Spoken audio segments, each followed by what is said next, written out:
Simon Anton, and we are at the Biennial 2023 Architecture Exhibition, Laboratory of the Future. Simon is a trained architect, but now he's an artist, and he does some fine art, also design, and he is one of the participants in the United States National Pavilion here behind us at the Biennial. And we're going to talk to Simon a little bit about his work here at the U.S. Pavilion at the Biennial, and then talk a little bit about what is going on in the American Pavilion in terms of the exhibition this year. So Simon, thanks for your time. Of course, thank you. Can you describe what you do? I think on your card, community, plastic transformation. Mm-hmm. You've got yourself involved in plastic. Like, how did this all start? You're an architect, but you got involved with plastic as an artist. Sure. So I studied architecture. I went to the University of Michigan, which is an excellent design program. When I graduated, I wasn't so interested in pursuing traditional architecture, not for lack of interest, but in some ways because of the lifestyle. Right. I enjoy making. I enjoy working with my hands and making projects that are engaging on a variety of accessibilities. So I was working with a team that actually did a project in the 2012 Architecture Biennale. Here in Venice. Sure, in the Arsenale. Right. And I was working with a team that actually was exploring plastics, and we were making extruded objects. I went on to form a design practice with my peers in that collaboration called Thing, some really talented designers. And from there, I was inspired to continue to work in the realm of design objects and also with educational community programming. Right. I'm based in Detroit, and Detroit is a over 80% African American city. Right. And it's a city that's You live in Detroit? I live in Detroit. Right. Yep. My family's from Detroit. The city is also disproportionately affected by plastic waste. So the impetus for the project was to work with materials that are found on the streets and neighborhoods. So a lot of my work is very accessible, optimistic projects where I work with children, and they're able to take plastic waste from their house, laundry detergent bottles, dish soap, and then bring them into a workshop space, and then creatively, collaboratively learn how to transform that material that is waste into something that is actually beautiful and functional art pieces. So functional art to you, these are exhibited in art galleries, and then collectors collect them. So it's actually, my work ranges from very accessible to kind of a little more, I don't know the right word, a little more rarefied fine art. Right. A lot of the work that I make, I want to be accessible to people, because I think there's something about plastic that requires storytelling, it requires engagement. So I make products. I make clocks and candle holders and things that people live with.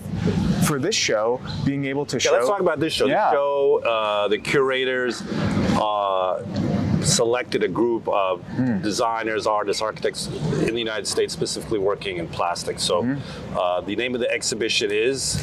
Everlasting Plastics, and it's curated by Tizziana Baldenebro and Lauren Leving, both based in Cleveland, Ohio, which, as some may know, is one of the centers of plastic production in the United States. Because a lot of the participants I noticed are from the Midwest. Yeah, there's a Midwest, there's actually a very exciting Midwestern theme, and the curators did an incredibly fantastic job of bringing together a group of people who have cutting-edge, nuanced perspectives on different elements of plastic proliferation, and have found a way to synthesize a show that tells a story that isn't a single binary of right or wrong, good or bad. This is a, plastic is with us, we have to live with it, here's different approaches. So in terms of your work is a kind of new form of architectural decoration. So it's got a kind of symbolic layer, but it's also got a very material layer. Why are you interested, and what do you think the symbolic layer gives? Why are you interested in these symbols? Because I know yesterday we talked a little bit about all the different symbols you've integrated into this work. So symbolism, when I was studying architecture, symbolism, kind of literal figural symbolism was kind of taboo. It was design is supposed to be spatial in a way that is, you're creating volumes. I've always been drawn to storytelling. Originally I studied literature, and the idea of communication and stories and form and mythology is very important to me. So a big inspiration for this work was to create a dialogue between plastics and architectural ornament. So I looked, one of the main references was the Cathedral of Notre Dame. And as it's referenced, the Gothic with the ideology that's carved into the facade. There's Victor Hugo's reference in The Hunchback of Notre Dame, this will kill that, talking about the printing press will kill architecture. Will kill architectural ornamentation. So a lot of what I tried to do is to create a kind of ahistorical architectural imaginary ornamentation that tells the stories of the complexity of contemporary plastics. Now, as somebody involved in plastics, just looking at the future, this exhibition by Leslie Loco, Laboratory of the Future, talks a little bit about decarbonization.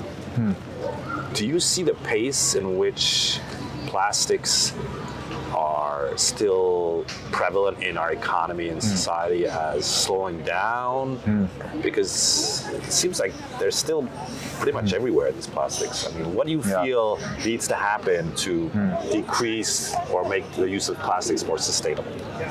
So I think it's very tempting to hyper focus on plastic as a material and to engage in either the technology or the commodity of the material. But I think really my personal understanding of the impetus of Leslie Loco's curation is more about people and the way that people, specifically people that have been historically oppressed or disenfranchised, actually can have some measure of agency and resiliency in the face of global oil. So I'm no expert on Africa or oil.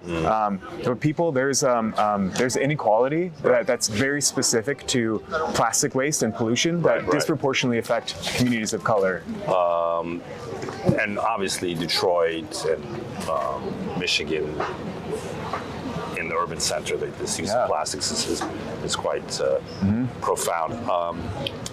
Sort of a last question, I'd like to get your opinion on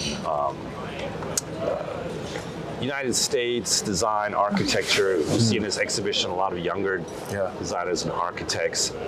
Do you feel, as a generation in the United States, architects of your age group or designers are what are your priorities? What are your, obviously we talked about ecology and things like this, but what do you think needs to happen, architecture and design speaking?